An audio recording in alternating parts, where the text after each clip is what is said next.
Hyunwoo Park stood at the window of his office on the 70th floor of the colony's main tower. The red sun of Kepler 442b was setting behind the mountains, painting the sky in shades of orange and purple. Below him, the lights of New Seoul were beginning to flicker on, but there were fewer of them each night. Power rationing had become a way of life. 8 months. 8 months since they had last heard from Earth, from the trade ships, from anyone in the wider galaxy. Hyunwoo pressed his palm against the cool glass and sighed. As colonial administrator, 50,000 people looked to him for answers he didn't have. The door behind him opened with a soft hiss. So young Kim walked in carrying a datapad and looking tired. As chief engineer of the colony, she had been working 20-hour days trying to fix their long-range communication array. Any luck with the transmitter? Hyunwoo asked without turning around. So Young shook her head. I've tried everything. The hardware is fine, but something is blocking our signals. It's like there's a wall of static out there. She moved to stand beside him at the window. The automated distress beacons are still broadcasting, but no one is responding. Maybe no one is listening, Hyunwoo said quietly. They stood in silence for a moment. Down in the streets below, people were heading home from work. Children played in the parks under the careful watch of their parents. Life went on, but there was a tension in the air that everyone could feel. The food supplies? Hyunwoo asked.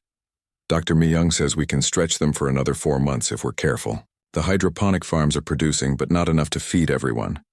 So Young's voice was steady, but Hyunwoo could hear the worry underneath. A knock at the door interrupted them. Tae-ho Lee entered, his security uniform crisp despite the long day. As head of colony security, he had been dealing with increasing problems as people grew more desperate.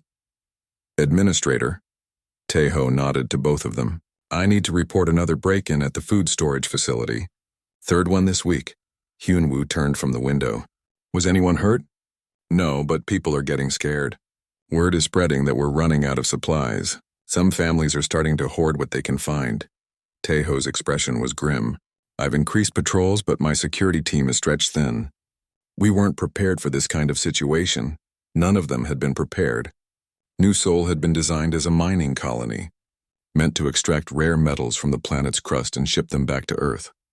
It was supposed to be a 5-year operation, with regular supply ships bringing food, equipment, and news from home. The colony was never meant to survive on its own. What about the mining operation? Hyunwoo asked. We've shut down most of the deep shafts, So Young replied. No point in extracting metals we can't ship anywhere. I've got the crews working on expanding the food production instead, converting some of the mining tunnels into growing spaces. It was a good plan, but they all knew it wasn't enough. The colony's population was too large for the planet's limited resources. They needed help from the outside, and help wasn't coming. Dr. Mi-young Choi arrived just as they were finishing their discussion. The colony's chief medical officer looked exhausted. Her usually neat hair was pulled back in a messy ponytail, and there were dark circles under her eyes. Administrator, we need to talk, she said urgently. I've been seeing more cases of what I'm calling stress syndrome. People can't sleep, they're not eating. Some are having panic attacks. The psychological pressure is getting to everyone. Hyunwoo felt a weight settle on his shoulders. How many cases? Over 300 in the last month. And it's getting worse. People are losing hope. Mi-young sat down heavily in one of the chairs. They keep asking me when the supply ships are coming back. I don't know what to tell them. Tell them the truth, Tae-ho said. We're on our own and we need to work together to survive. The truth is that we might not survive, Mi-young replied. Not all of us anyway. The children and elderly are most at risk. If we have to reduce food rations any further... She didn't finish the sentence. They all understood what she meant. Hyunwoo walked back to the window. The city below looked peaceful, but he knew that beneath the surface fear was growing like a cancer. People were starting to understand that their situation was desperate. What if we started winter protocols now? He asked quietly. The others exchanged glances. Winter protocols were the emergency plan for shutting down non-essential systems to conserve power and resources. It was designed for temporary emergencies, not permanent isolation. We could reduce the population in active areas, So Young said slowly. Move everyone into the central sectors, shut down the outer districts. It would cut our power consumption by 60%. And what about the people in those outer districts? Mi-young asked. Where do they go? We find space. Dormitory-style housing in the central zones. It won't be comfortable, but it will keep everyone alive longer. Hyunwoo made his decision. Start the preparations. We'll announce it tomorrow. Taeho nodded. I'll coordinate the relocations. It won't be popular, but people will understand when we explain the situation. As the others left to begin their preparations, Hyunwoo remained at the window. The city lights were dimmer now, conserving power for another day. In the distance, he could see the launch pad where supply ships used to land. It had been empty for 8 months. He thought about Earth, about the families and friends they had left behind. Did anyone there remember the mining colony on Kepler 442b, or had they written it off as a lost investment, not worth the cost of rescue? The galaxy was a big place, full of conflicts and politics that the colonists had tried to stay away from. They had come here to build a new life, to contribute to humanity's expansion among the stars. Instead, they had become forgotten, stranded on a distant world with no way home. But they were still human, and humans were survivors. They had crossed the void between stars to build new soul from nothing. They had carved homes out of rock and metal, created gardens in sterile soil, brought life to a dead world. If they had to survive alone, they would find a way. Hyunwoo made himself a promise as he looked out over the city. He would keep his people alive no matter what it took. They might be forgotten by the galaxy, but they would not give up. They would endure, and maybe someday when the silence finally broke, they would still be here to answer. The red sun disappeared behind the mountains and the stars came out. Somewhere among those distant lights was Earth, was home, was a galaxy that had moved on without them. But here on Kepler 442b, 50,000 people were preparing to face another night in exile. They were alone, but they were together. And sometimes that was enough. Jinho Nam crouched behind the sensor array console, his hands moving quickly across the controls. The readings on his screen didn't make sense. For 3 days now, he had been tracking strange energy signatures in the outer system. But every time he tried to get a clear reading, the signals vanished. As scout captain for the colony's defense force, Jinho was responsible for monitoring space traffic around Kepler 442b. It should have been an easy job. The system was supposed to be empty except for their colony, but the sensors were showing him something else entirely. "Captain, are you seeing this?" Sergeant Yujin Bei called from across the small command center. She was pointing at her display, where several red dots had appeared near the edge of their sensor range. Jinho moved to her station. The dots were moving in formation, too organized to be asteroids or debris. "How many?" he asked. "I count 15, maybe 20. They're keeping their distance, but they're definitely artificial." Yujin's voice was tense. She had been a security officer on Earth before joining the colony, and she recognized military formations when she saw them. Corporal Dong Hyun looked up from his communications console. "I'm getting nothing on any frequency. If those are ships, they're not talking to us." Jinho felt a cold worry settle in his stomach. Their defense force consisted of exactly 12 people with basic training and limited equipment. They had 2 small patrol ships, both designed for search and rescue rather than combat. If those unknown contacts were hostile, there was very little the colonists could do to defend themselves. "Keep monitoring," he ordered, "and try to boost our sensor range. I want to know what we're dealing with." High above Kepler 442b's atmosphere, the Vorthak fleet held position in the darkness between planets. Their bioships were living creatures, grown rather than built, with hulls that absorbed radar and sensor beams like hungry mouths. To the primitive scanning equipment of the human colony, they appeared only as brief flickers on the edge of detection. Brood Lord Kethvar stood in the nerve center of his flagship, his 6 arms manipulating control interfaces that pulsed with organic light. Through the ship's sensory organs, he could taste the electromagnetic signatures of the human settlement. 50,000 life forms isolated and forgotten by their own kind. Perfect prey. The Vorthak had been consuming worlds for 1,000 years. They had learned that patience was the key to efficient harvesting. Rush in too quickly and the prey would fight desperately, destroying valuable resources.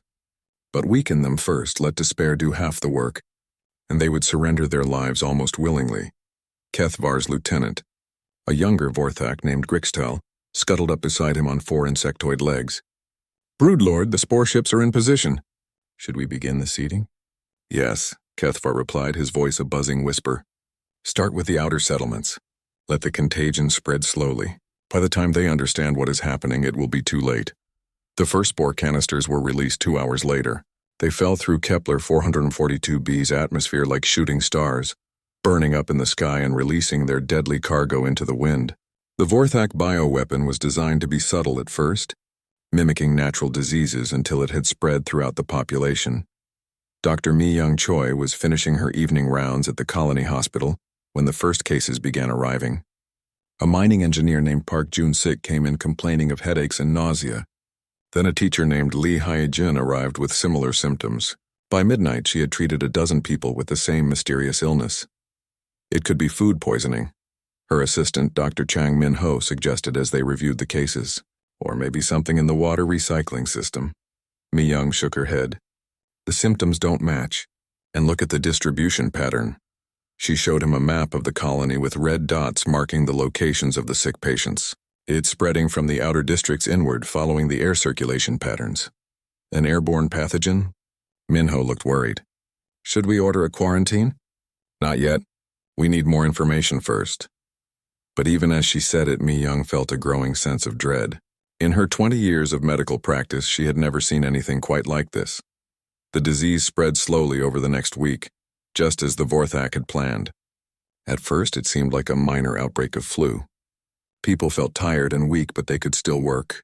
However, the Vorthak bioweapon was more than just a simple virus.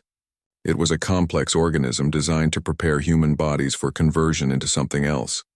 Jin-ho continued his watch from the defense center, tracking the mysterious contacts in the outer system. They were getting bolder now, moving closer to the planet. His small team worked around the clock, but their equipment was limited and their options were few. Captain, I'm picking up some kind of transmission, Dong-hyun announced during one of their long shifts. It's not directed at us, but I'm getting spillover from their communications. Jin-ho hurried to the communication station. Can you decode it? Working on it. Dong-hyun's fingers flew across his keyboard. It's not like anything in our databases. The frequency patterns are strange, almost organic. Yoo-jin joined them at the console. Organic? What do you mean? It's like they're not using radio waves exactly. More like biological signals, as if their ships are alive somehow. Dong-hyun looked up at them with confusion and fear. Captain, I don't think these are human ships. The words hung in the air like a death sentence. For 8 months, the colonists had hoped for rescue from Earth. They had never considered that something else might find them first. Jin-ho felt his training kick in, pushing down the fear. Contact Administrator Park immediately, and start working on a defense plan with whatever we have available. A defense plan? Yoo-jin looked at their small command center, then at the display showing 20 alien contacts. Captain, we're not equipped for this kind of threat. Then we better get equipped fast. Jin-ho replied grimly. As the unknown fleet continued its slow approach toward Kepler 442b, the colonists began to realize that their isolation was ending. But rescue was not coming. Instead, something hungry had found them in the darkness. Something that saw humanity not as fellow beings to be saved, but as resources to be consumed. The Watchers in the dark had been patient, but now their patience was ending. Soon, the real invasion would begin, and the colonists would discover that there were things in the galaxy far worse than being forgotten. In the depths of space, Broodlord Kethavar tasted the fear beginning to emanate from the human colony. It was a familiar flavor, one he had savored on dozens of worlds before this one. The humans were starting to understand that they were not alone. And soon they would understand that being alone would have been far better than being found. Admiral Kyung-soo Jung stood on the bridge of the EDF battlecruiser Indomitable, staring at the tactical display with growing anger. Another dead system. Another world stripped bare of all life. The Vorthak had been here 3 months ago, leaving behind nothing but empty cities and barren landscapes. Admiral, we're detecting Vorthak biosignatures in the Kepler system, reported Commander Park Hae-jin from the sensor station. It looks like a full harvester fleet. Kyung-soo felt his jaw clench. For 6 months, his task force had been following the trail of destruction left by the Vorthak expansion. Every time they arrived at a system under attack, they found only corpses and ruined worlds. They were always too late, always one step behind the alien fleet. How many ships? He asked. Approximately 20 biovessels, sir. Standard Vorthak harvester configuration. Jin paused, checking his readings again. Admiral, there's something else. I'm detecting human life signs on Kepler 442b, a lot of them. The bridge fell silent. Everyone knew what that meant. There were still people alive in the Kepler system, but not for long. The Vorthak would begin their harvest soon, converting the human population into biomass for their ships. Kyung-soo looked around the bridge at his crew. The Indomitable and her 2 escort destroyers were outnumbered and operating far from their supply lines. A direct attack on a Vorthak harvester fleet would be suicide under normal circumstances. Sir, Lieutenant Commander So-Jin Han spoke up from her position at the tactical station. We could call for reinforcements from the 3rd Fleet. They could be here in 4 days. 4 days, Kyung-soo repeated quietly. He had seen what the Vorthak could do to a populated world in 4 days. No, we go in now. Several officers exchanged worried glances. Commander Haejin cleared his throat carefully. Admiral, with respect, our current force composition is insufficient for a direct engagement with a Vorthak harvester fleet. Noted, Kyung-soo said firmly. But we're not leaving those people to die while we wait for backup. Set course for Kepler 442b maximum speed, and get me Lieutenant Colonel Han. 20 minutes later, Lieutenant Colonel Woo Jin Han arrived on the bridge in full combat armor. As commander of the Indomitable's drop corps, he led 300 of Earth's most elite soldiers. They were trained for exactly this type of impossible mission. Colonel, I need you to get your people ready for an orbital insertion, Kyung-soo said without preamble. We're going up against a full Vorthak fleet to extract civilians from Kepler 442b. Woo Jin didn't hesitate. How many civilians, sir? Approximately 50,000. For a moment, even the hardened veteran looked surprised. 50,000? Sir, that's going to require multiple trips. We can't evacuate that many people in a single operation. We're not evacuating them, Colonel. We're saving them. There's a difference. Kyung-soo turned to the tactical display. The Vorthak will have ground forces on the planet by now. Your job is to eliminate the alien presence and secure the colony until reinforcements arrive. Understood, sir. My teams will be ready for drop in 30 minutes. As Woo Jin left to prepare his troops, Kyung-soo felt the familiar weight of command settling on his shoulders. He was about to order his ships into a battle they might not survive, to save people who didn't even know they were coming. But that was what the Earth Defense Force was for. No human would be abandoned while he had ships to fight and soldiers to deploy. In the drop corps preparation bay, Major Yoon-ji Song was briefing her company commanders on the tactical situation. 300 soldiers in powered armor, equipped with the latest Earth military technology, preparing to drop onto a hostile world against overwhelming odds. Primary objective is civilian protection, she announced to the assembled troops. Secondary objective is elimination of Vorthak ground forces. We go in hard and fast, establish a defensive perimeter around the main colony, then expand outward as reinforcements arrive. Captain Seok-jin Park, leader of Bravo Company, raised his hand. Major, what's our extraction timeline? There isn't one, Yoon-ji replied bluntly. We hold the ground until the job is done. No one gets left behind, including the colonists. The soldiers received this news with grim determination. They had trained for suicide missions before, but protecting 50,000 civilians against an alien army was going to push them to their limits. Sergeant Yuri Kang checked her squad's equipment one final time. Each soldier carried enough ammunition and supplies for 72 hours of continuous combat. After that, they would have to rely on whatever they could scavenge from the battlefield. Lock and load, she called to her troops. We're about to show some aliens what happens when they mess with human civilians. The Indomitable dropped out of hyperspace at the edge of the Kepler system like an avenging angel. Immediately, alarms began blaring as the Vorthak fleet detected their arrival.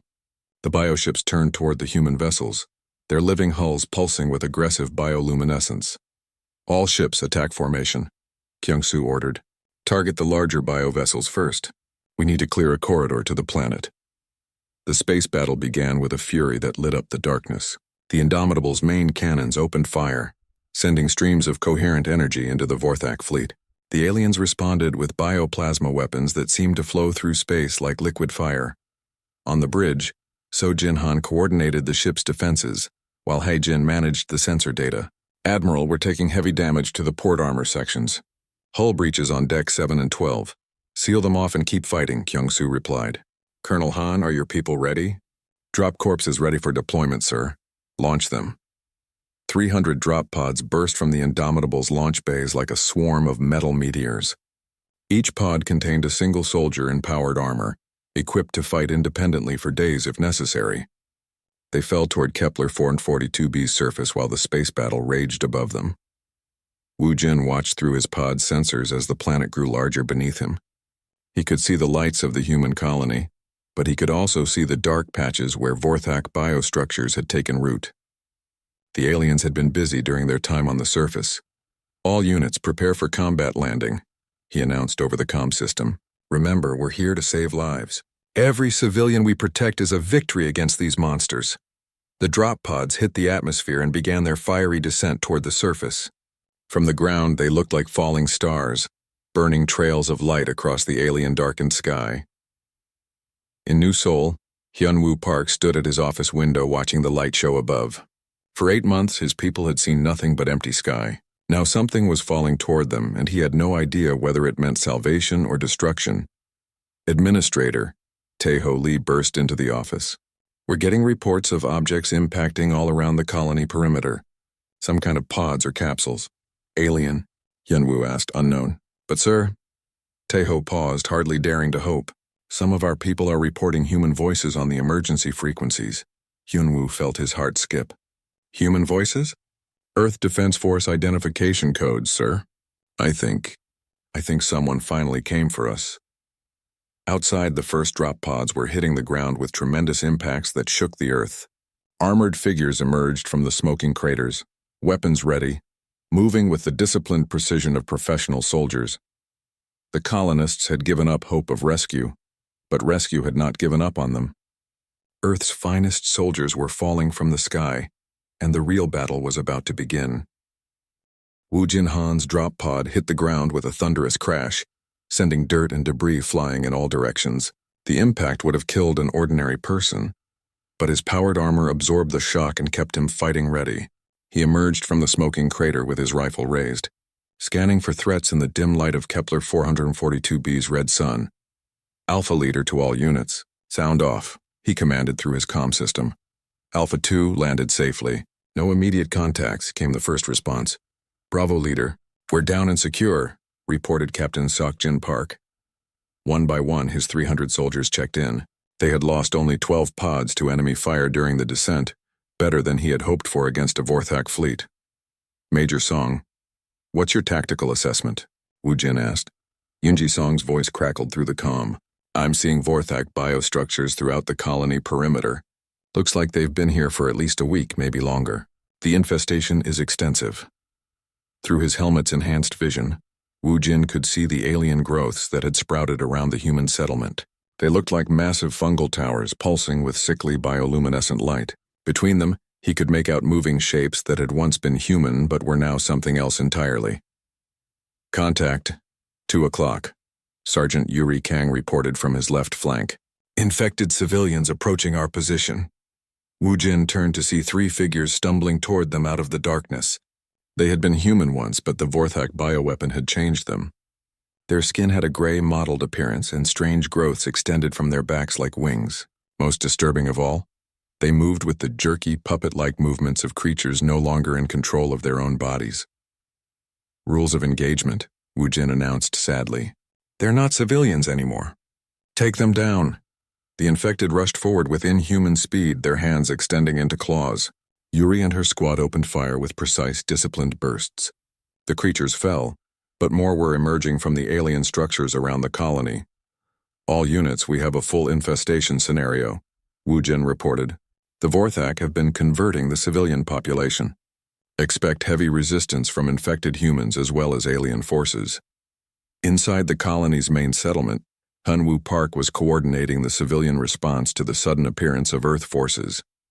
The colonists had been living in fear for days as the mysterious illness spread through their population.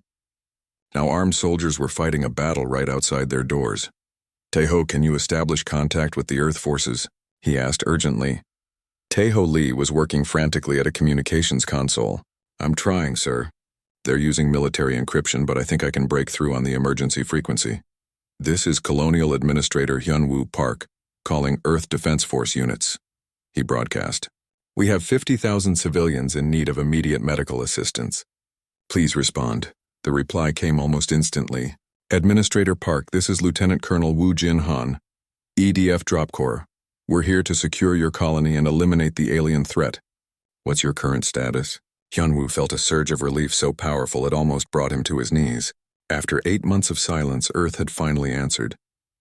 "Colonel, we have approximately 10,000 people showing symptoms of an unknown disease. They're becoming violent and attacking other colonists." "Copy that. The disease is an alien bioweapon designed to convert humans into Vorthak drones. We'll need to establish secure medical facilities to treat the infected. Can you provide us with colony schematics and safe zones?" So Young Kim, who had been listening to the exchange, stepped forward. "Colonel, this is Chief Engineer So Young Kim. I can guide your forces through the colony's maintenance tunnels. They run underneath the entire settlement and connect to every major building." "Excellent. We'll need those tunnels to move safely. The surface is crawling with infected and alien bioforms."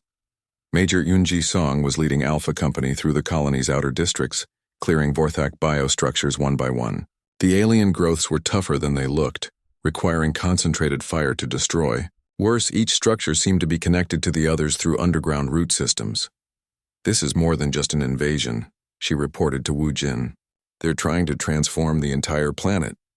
These biostructures are converting the atmosphere and soil into something more suitable for Vorthak biology." Her soldiers moved through the contaminated areas with practiced efficiency, their powered armor protecting them from the toxic spores in the air. But the infected civilians were proving to be a serious problem. They attacked without warning and seemed to feel no pain, requiring multiple shots to stop. Captain Seok-jin Park was facing an even worse situation in the northern districts. His Bravo company had discovered a massive Vorthak biofacility that appeared to be some kind of conversion center. Hundreds of colonists were trapped inside cocoon-like structures, being slowly transformed into alien drones. "Colonel, we've found the source of the infection," he reported grimly. "It's a biofactory about 2 kilometers north of the main settlement. The Vorthak are processing humans here on an industrial scale. Can you destroy it?" Wu Jin asked. "Not easily, sir. The structure is heavily defended and we'd risk killing the humans inside. We need a more surgical approach." Dr. Mi Young Choi had been working non-stop in the colony hospital when the Earth forces arrived. The appearance of military medics with advanced equipment was like a miracle. For the first time in weeks, she felt hope. "Doctor, I'm Commander Park Jong-soo, EDF Medical Corps." One of the armored medics introduced himself. "We need to establish triage protocols for the infected civilians. Our intelligence suggests the bioweapon is reversible in the early stages." Mi Young showed him the isolation wards where she had been treating the sick colonists. The symptoms progress rapidly. First weakness and nausea, then behavioral changes, finally complete loss of human consciousness. "I estimate we have maybe 72 hours from initial infection before the conversion becomes permanent." "Then we better work fast," Jong-soo replied. "I'm uploading the treatment protocols to your medical systems now. We'll need to process as many patients as possible before the Vorthak realize what we're doing." The battle for New Seoul raged through the night. Earth forces pushed deeper into the colony, clearing alien biostructures and rescuing trapped civilians. The Vorthak fought back with converted humans and biomechanical drones, turning the familiar streets into a war zone. Jin Ho Nam and his small defense team found themselves fighting alongside professional soldiers for the first time. Despite their limited training, the colonists knew their home better than anyone, and their local knowledge proved invaluable. "There's a maintenance shaft 50 meters ahead that connects to the main power grid," Jin-ho told Sergeant Yuri Kang as they advanced through a heavily infested area. "If we can cut power to this sector, it might slow down the biostructures." "Good thinking," Yuri replied. "Cover us while we plant the charges." Yoojin Bae and Dong Hyun worked with the Earth soldiers to set up defensive positions throughout the colony. Their security training was basic, but they understood the importance of controlling key locations and protecting civilians. "I never thought I'd be fighting aliens," Yoojin muttered as she reloaded her rifle. "When I signed up for colony security, I figured the biggest threat would be mining accidents." "Yeah, well, life has a way of surprising you," replied Corporal Kim Jae-sung, one of the EDF soldiers. "But you're doing good work here. Your people have real fighting spirit." As dawn approached, the tide of battle began to turn. The Earth forces had secured most of the main settlement and established medical stations to treat the infected. The Vorthak biostructures were being systematically destroyed, and the alien presence was being pushed back to the outer areas of the colony. But everyone knew this was only the beginning. Above them, the space battle continued to rage as Admiral Kyung-soo fought to prevent Vorthak reinforcements from reaching the surface. The real test would come when the aliens realized their easy harvest had turned into a full-scale war. The colonists were no longer alone and helpless. Earth's soldiers had arrived, and they were ready to fight for every human life on Kepler 442b. The final battle for New Sol began at dawn, when the largest Vorthak biostructure in the colony's central plaza suddenly erupted with new growth. Overnight, it had expanded into a massive conversion facility, its twisted organic towers reaching toward the red sky like grasping fingers. Woo Jin-han stood on the roof of the administration building, watching through his helmet's enhanced vision as hundreds of infected humans poured out of the alien structure. But these weren't the stumbling, barely conscious drones they had been fighting all night. These were something new, something worse. "Major Song, are you seeing this?" he asked over the comm. "Copy that, Colonel. The biostructure appears to have completed a full conversion cycle. Those aren't infected civilians anymore. They're full Vorthak combat drones." The converted humans moved with deadly precision, their bodies grotesquely modified with biomechanical weapons and armor. They had retained their human intelligence but lost everything that made them human. They were the enemy now, and they knew exactly how to hurt their former neighbors. "All units, new rules of engagement," Woo Jin announced. "Full conversion means there's no saving them. Take them down hard and fast." In the plaza below, Broodlord Kethvar emerged from the biostructure, his alien form towering over the converted humans around him. The Vorthak commander had taken personal control of the battle, determined to complete the harvest of this stubborn human colony. "Primitive creatures," he hissed, his multiple eyes focusing on the Earth soldiers. "You cannot stop the inevitable. This world belongs to the Vorthak now." Captain Seokjin Park led Bravo Company in a flanking attack on the plaza's eastern approach. His soldiers moved through the maintenance tunnels that So Young Kim had shown them, emerging behind the alien lines to catch the enemy by surprise. "Target the biostructure's support columns," he ordered. "If we can bring down the main facility, it should disrupt their coordination." But the Vorthak had anticipated this strategy. As Bravo Company emerged from the tunnels, they found themselves facing not just converted humans, but also the Vorthak's own biomechanical warriors. The aliens had been holding back their best forces for this final confrontation. The battle was brutal in close quarters. Earth's advanced weapons and armor gave them an advantage, but the Vorthak had numbers and the home field advantage. Every street and building had been transformed into part of their biostructure network. Hyunwoo Park and the other colony leaders had been moved to a secure bunker beneath the administration building. But they refused to remain passive while their home was being destroyed. So Young Kim worked frantically to turn the colony's industrial equipment into weapons. "The mining charges in Storage Bay 7, she told Taeho Lee. "If we can get them to the plaza, they'll do more damage to that biostructure than anything the soldiers are carrying." "How do we get them there?" Taeho asked. "The plaza is a war zone. The cargo tunnels," Hyunwoo said, studying the colony schematics. "They run directly under the plaza. We can place the charges right at the foundation of that alien structure." It was a desperate plan, but desperate times called for desperate measures. While the Earth soldiers kept the Vorthak busy above ground, a small team of colonists prepared to strike at the heart of the alien invasion. Dr. Mi Young Choi was working in the emergency medical station when the converted humans launched their counterattack. These weren't the confused, sick people she had been trying to help. They were enemies who knew exactly where to hit the colony's defenders, where it would hurt most. "They're targeting the medical facilities," Commander Park Jong-soo observed grimly. "They want to eliminate our ability to treat the infected." "Then we need to evacuate the patients," Mi Young replied. "Get them to the deeper bunkers where the conversion process can't reach them." But moving hundreds of sick and injured people through a battle zone was nearly impossible. The medical teams found themselves fighting alongside the soldiers, using whatever they could find to defend their patients. Major Yoon Ji-song coordinated the defense of the main settlement, while Colonel Woo Jin led the assault on the central biostructure. Her Alpha Company was spread thin, trying to protect civilian shelters while maintaining firing positions against the alien advance. "We're running low on ammunition," reported Sergeant Yuri Kang. "At this rate, we'll be down to hand-to-hand combat within the hour." "Then we better make every shot count," Yunji replied. "Remember, we're not just fighting for ourselves. We're fighting for 50,000 people who can't fight back." The colonists were proving they could fight back, though. Jin Ho Nam and his security team had joined forces with Corporal Kim Jae-sung's squad to hold a critical intersection near the plaza. Despite their limited military training, the colonists fought with the desperate courage of people defending their homes. "I never thought I'd die fighting aliens," Yu Jinbei muttered as she reloaded her rifle. "You're not going to die," Jin Ho told her firmly. "We're going to win this, and then we're going to rebuild. That's what humans do." The tide began to turn when So Young Kim's demolition team reached the position beneath the central plaza. Working in the cramped cargo tunnels while the battle raged overhead, they carefully placed the mining charges at strategic points around the biostructure's foundation. "Charges set," Tejo reported over the comm. "All units clear the plaza area. We're bringing down the whole structure." "Wait," Wu Jin's voice crackled through the static. "We've got soldiers inside that thing. Give us 5 more minutes to extract them." "Colonel, we might not have 5 minutes," So Young replied.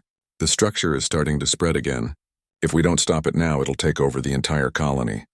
Above them, the space battle was reaching its climax as well. Admiral Kyung-soo's ships had taken heavy damage, but they had prevented Vorthak reinforcements from reaching the planet. The alien fleet was being pushed back, but at a terrible cost. "Admiral, we're losing main power," Commander He-jin reported from the bridge of the Indomitable. "Hull breaches on multiple decks." "Keep us in the fight," Kyung-soo ordered. "Those soldiers down there are counting on us to hold the line."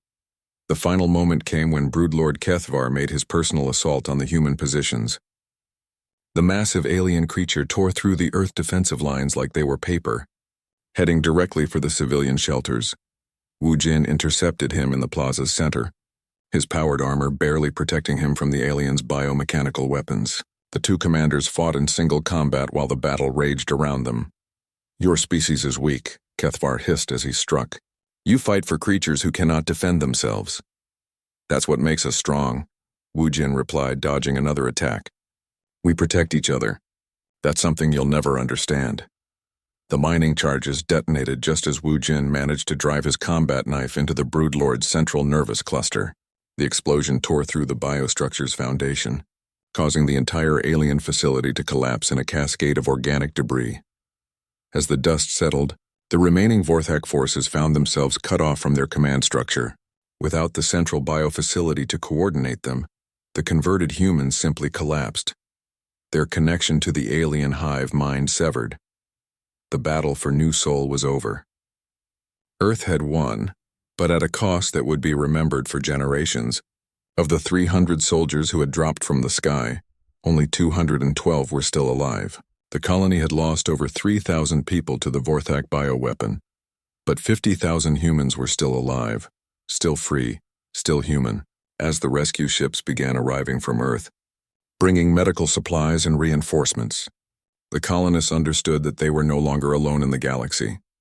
Hyunwoo Park stood in his rebuilt office, looking out over the colony as construction crews worked to repair the damage. In the distance, he could see the Earth Defense Force ships in orbit, standing guard against any future threats. "Administrator," Tejo entered with a datapad. "We just received word from Earth Command. They're establishing a permanent military base here, and they want to expand the colony to accommodate new settlers." "New settlers?" Hyunwoo smiled for the first time in months. "I guess word is getting out that Kepler 442b is a good place to live." "Well," Tejo grinned back, "it is now that we know Earth will always come for us. No matter how far away we are, no matter how long it takes, they'll always come." Outside, children played in the streets while their parents worked to rebuild their homes. The nightmare was over and life was returning to normal. But everyone remembered the night when Earth soldiers fell from the sky to save them. The galaxy had learned an important lesson. Humanity might spread across the stars, might settle on distant worlds and lose contact with home, but they would never truly be alone. Because Earth remembered its children, no matter where they went. And when they needed help, Earth soldiers would fall from the sky to bring them home.